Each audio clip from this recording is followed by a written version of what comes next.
Booster alpukat memiliki kandungan unsur hara, makro, dan mikro yang lengkap dan mempunyai nutrisi yang tinggi, menjadikan booster alpukat cocok untuk budidaya tanaman perkebunan yang mempunyai manfaat, menggemburkan tanah, memicu benih, menguatkan bibit di persamaan, menyeimbangkan fase pertumbuhan vegetatif dan negatif tanaman, menjaga tanaman dari kerontokan, bunga dan buah.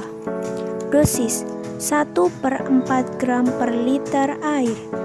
Cara aplikasi saat tanaman masih kecil 2-3 gram per liter air. Kocorkan, aplikasikan setiap 10-15 hari sekali. 2. Saat tanaman sudah produktif 4 gram per liter air, kocorkan ke seluruh bagian bawah tanaman, aplikasi setiap 1-3 bulan sekali.